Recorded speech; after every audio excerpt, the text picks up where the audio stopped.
أعوذ بالله من الشيطان الرجيم بسم الله الرحمن الرحيم আসসালামু আলাইকুম রহমতুল্লাহি ওয়া বারাকাতুহু বিসমিল্লাহির রহমানির রহিম আলহামদুলিল্লাহ ওয়াসসালাতু ওয়াসসালামু আলা রাসূলিল্লাহ। সম্মানিত শ্রোতা মণ্ডলী, আজকে আমাদের 40 হাদিসের আসরের 13তম হাদিস। এই হাদিসে বিষয়টি হলো, আপনি নিজের জন্য যা ভালোবাসবেন তা যেন আপনার ভাইয়ের জন্য ভালোবাসেন, অপর ভাইয়ের জন্য, অপর মুসলিমের জন্য যেন ততটুকু সেই বিষয়টি ভালোবাসেন। অর্থাৎ আপনার জন্য মঙ্গল কামনা করবেন আর অন্য ভাইয়ের জন্য আপনি মঙ্গল কামনা করবেন না, এরকম হবে না। আবু হামজা আনাস ইবনে মালিক রাদিয়াল্লাহু তাআলা আনহু, যিনি ছিলেন রাসূলুল্লাহ সাল্লাল্লাহু আলাইহি ওয়াসাল্লামের খাদেম, তিনি হাদিসটি বর্ণনা করেন। রাসূল সাল্লাল্লাহু আলাইহি ওয়াসাল্লাম বলেন, লা ইউমিনু আহাদুকুম হাত্তা ইউহিব্বা লিআখিহি মা ইউহিব্বু লিনাফসিহি। বুখারী এবং মুসলিমের হাদিসটি, যে তোমাদের মাঝে পূর্ণ ঈমান ততক্ষণ পর্যন্ত তোমাদের ভিতরে আসবে না, পূর্ণ মুমিন তোমরা ততক্ষণ পর্যন্ত হতে পারবে না যতক্ষণ পর্যন্ত তোমরা নিজের জন্য যা ভালোবাসো তোমার অপর ভাইয়ের জন্য ততটুকু ভালো না বাসো। অনেক সময় দেখা যায়, আমরা দেখি যে নিজের স্বার্থটাকে আমরা বেশি করে দেখি। যে কোনো ক্ষেত্রে, ব্যবসার ক্ষেত্রে হোক, চাকরির ক্ষেত্রে হোক, কোনো মুআমালার ক্ষেত্রে হোক,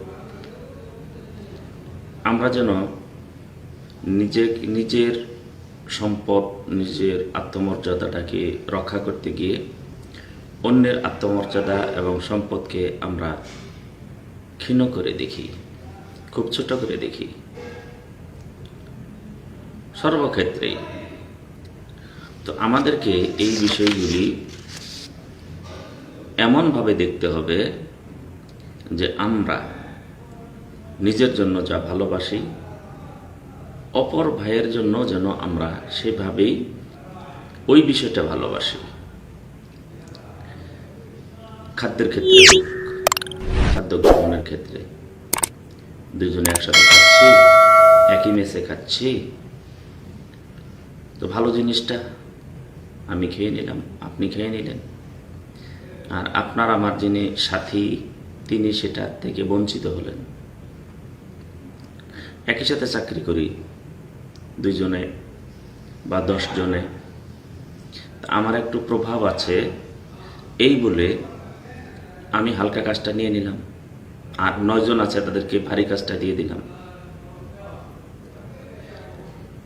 অথবা আপনি আমি শিক্ষক, সময়ের ব্যাপার আছে সেখানে, বিষয়ের ব্যাপার আছে সেখানে, তো তাকে আমি ভারী বিষয়টা আপনি বুঝিয়ে দিলেন, দিয়ে দিলেন, আপনি হালকা নিয়ে নিলেন। অথবা আপনি এবং আরেকজনের সাথে জমি ক্রয় করেছেন, আপনার একটু প্রভাব আছে, তাকে আপনি একই টাকা দিয়ে জমি কিনা, আপনি তাকে এমন জায়গায় দিলেন, রাস্তার এই সাইড বা ওই সাইড, আপনি ভালো দিকে নিয়ে নিলেন, তাকে আপনি খারাপের দিকে দিয়ে দিলেন। এটি হলো দুনিয়াবি। সবচেয়ে বড় বিষয় যেটা, সেটা হলো আপনি চান জান্নাতে যেতে, এটা আপনি অনেক ভালোবাসার, যে আমি জান্নাতে যাব, জাহান্নাম থেকে বাঁচব। আপনি আপনার ভাইয়ের জন্য, আপনার বোনের জন্য, আপনার প্রতিবেশী, বিশেষ করে আপনার পরিবারের যারা আছে সবার জন্য আপনি এটাই চাইবেন যে আল্লাহ তাআলা যেন আমি যেমন জাহান্নাম থেকে বাঁচতে চাই তাকেও বাঁচানোর চেষ্টা করব। আপনি ফজর সালাতে গেলেন, আপনার বাড়ির সবাই ঘুমিয়ে আছে। ফজরের সালাতে গেছেন, ফজরের সালাতে এক কাতার, আধা কাতার। আপনি যদি পূর্ণ মুমিন হতে চান, ইমানের পূর্ণতা আনতে চান, তাহলে সবাইকে নিয়েই সালাতে আসার চেষ্টা করতে হবে। কেননা ফজর সালাতের মাধ্যমে আপনি ইমান বাঁচাইতে চান, জান্নাত বাঁচাইতে চান, জাহান্নাম থেকে মুক্তি চান, কুফরি থেকে মুক্তি চান। তাহলে সবাই যেন এই কাজে আসে, এই জন্য চেষ্টা করবেন। কীভাবে চেষ্টা করবেন? ইমাম সাহেব আছেন, মুয়াজ্জিন সাহেব আছেন, সভাপতি আছেন, সেক্রেটারি আছেন, এলাকায় আলেম সাহেব আছেন, এলাকায় গণ্যমান্য লোক আছেন। তাদের সাথে কি আপনি কখনো বৈঠক করেছেন, এই নিয়ে আলোচনা করেছেন যে মসজিদে মুসল্লি নেই, মুসল্লি স্বল্পতা, এই নিয়ে চিন্তা ভাবনা করেন কিভাবে আমরা সবাইকে 5 ওয়াক্ত সালাত আদায়কারী হিসেবে দেখতে পারবো। এই জন্য কি পদ্ধতি অবলম্বন করা যায়, কি পরিকল্পনা করলে সবাই সালাত আদায় করবে।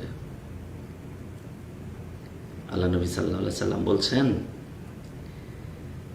আলী রাদিয়াল্লাহু তাআলা আনহুকে পাঠালেন এবং বললেন, তোমার মাধ্যমে যদি একজন মানুষও হেদায়েত পায়, তা হবে তোমার জন্য লালুর থেকে উত্তম। সে যুগে লালুর ছিল সবচেয়ে উত্তম বাহন। আজকের সবচেয়ে উত্তম বাহন কাকে বলবেন? ভালো গাড়িকে বলবেন, হেলিকপ্টারকে বলবেন, নাকি আপনি বিমানকে বলবেন, নাকি আপনি রকেটকে বলবেন? যেটি আপনি মনে করুন। যদি আপনি গাড়িও মনে করেন, একটা ভালো গাড়ি, বাংলাদেশে 1 কোটি 2 কোটি দামের গাড়ি আছে, তার চেয়ে উত্তম হবে আপনি যদি একজন মানুষ আপনার দ্বারা হেদায়েত প্রাপ্ত হয়। সালাত, একজন মানুষ যদি সালাত আদায় শুরু করে, তাহলে আপনি জান্নাতের পথে আপনি তাকে পরিচালিত করলেন। আপনার মাধ্যমে আল্লাহ রাব্বুল আলামিন তাকে জান্নাতের পথ দেখালেন। লাভটা কি হবে? রাসূল সাল্লাল্লাহু আলাইহি সাল্লাম বলছেন, কেউ যদি ভালো কাজের আদেশ করে, অসৎ কাজ থেকে নিষেধ করে, কোনো ভালো পদ্ধতি বাতলিয়ে দেয়, এই ভালো পথ বাতলিয়ে দেওয়ার কারণে সেই লোকটি ভালো পথে আসার পর আহ্বান করলেন, আহ্বানে সাড়া দিয়ে আসার পর এ ব্যক্তি যত আমল করবে ওই রাস্তায়, তার আমল নামা যত নেকি লেখা হবে, আপনার আমল নামাও তত নেকি লেখা হবে, তার আমল নামা একটু নেকিও কম করা হবে না। তাহলে আপনি ভালোবাসেন জান্নাতে যেতে, আর পাড়া প্রতিবেশী যারা আছে তাদের জন্য কি আপনি এটি চান তারা জাহান্নামে চলে যায়? আপনি চান জান্নাতে যাবেন, আপনি কি চান তারা জান্নাতে যাক না? তাহলে আগে ঈমান রক্ষার জন্য যে কাজগুলি আপনি করেন তারাও যেন করে, এই জন্য নিজে দাওয়াতি কাজ করেন, নিজে পরিকল্পনা করেন, আপনি কমিটি বানান, যাতে করে তারা সালাত আদায়কারী হয়, যাতে করে তারা শিরক থেকে মুক্ত হয়, যাতে করে তারা তাওহীদের গণ্ডির ভিতরে সম্পূর্ণভাবে প্রবেশ করে, ইসলামে যেন সম্পূর্ণভাবে প্রবেশ করে, আংশিক নয়। আপনি চান, আপনি নিজের জন্য চান, আপনার পরিবারের সবার জন্য চাইতে হবে, আপনার প্রতিবেশী সবার জন্য চাইতে হবে, আপনার এলাকার সবার জন্য চাইতে হবে। তাহলে আপনি ঈমানে পূর্ণতা আসবে। আপনি কি চান আপনি একা জান্নাতে চলে যান? তাহলে আপনার জন্য ভালোবাসলেন জান্নাত, আর আপনার প্রতিবেশী যারা আছে তাদের জন্য আপনি ভালোবাসলেন জাহান্নাম। আপনি ঈমানে পূর্ণতা আসেনি। দুনিয়াবী ক্ষেত্রে হোক, আখিরাতের ক্ষেত্রে হোক, সব কিছুতে সবচেয়ে ভালো উপকার করলেন আপনার ভাইয়ের। আপনি যদি তাকে জান্নাতে দিকে আহ্বান করে আপনি জান্নাতে দিকে নিয়ে আসতে পারেন, জাহান্নাম থেকে মুক্তির জন্য চেষ্টা করতে পারেন, এটাই সবচেয়ে উত্তম আপনি কাজটা করলেন, উত্তম তাকে আপনি সেবা দিলেন, আপনি সবচেয়ে বড় উপঢৌকন আপনি তাকে আপনি সেই কাজটার মাধ্যমে আপনি করলেন। তাহলে এই হাদিসের আলোকে রাসূল সাল্লাল্লাহু আলাইহি সাল্লাম যে বলছেন, তোমরা কখনো পূর্ণ মুমিন হতে পারবে না যতক্ষণ পর্যন্ত তোমার জন্য যা ভালোবাসো তোমার ভাইয়ের জন্য তা ভালো না বাসবে। অবশ্যই ভালোবাসতে হবে তার জন্য দুনিয়ার ক্ষেত্রে, এবং সবচেয়ে উত্তম যে উপহারটা তাকে দিবেন সেটি হল আখিরাতের ক্ষেত্রে।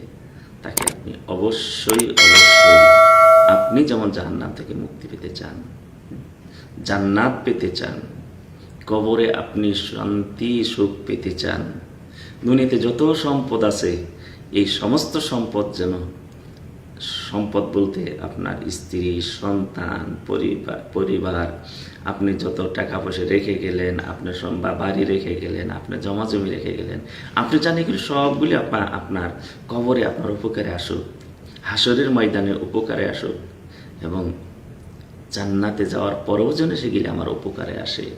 এই চেষ্টা আপনি সবসময় করেন, এই পরিকল্পনা সবসময় আপনি কি করেন ধরেন, এই পরিকল্পনা সবসময় করে থাকেন, তাহলে কেন আপনার পরিবারের সবার জন্য করবেন না? কেন আপনি আপনার সমাজের সবার জন্য করবেন না? তাই আসুন, যারা আপনার সমাজকে নিয়ে, আপনার পরিবারকে নিয়ে আপনার মতো ভাবুন। রাসূল সাল্লাল্লাহু আলাইহি সাল্লাম এই হাদিসটি আপনি আপনার জীবনে প্রয়োগ করুন, তাহলে দেখবেন আপনার সমাজ পরিবর্তন হবে, আপনার সমাজ সোনালী সমাজে পরিগণিত হবে। তাই আসুন, আমরা যা জানি, যতটুকু শিখেছি ততটুকু নিজে আমল করি এবং সমাজে প্রচার এবং প্রসার করি। এই জন্য যত রকম পরিকল্পনার দরকার।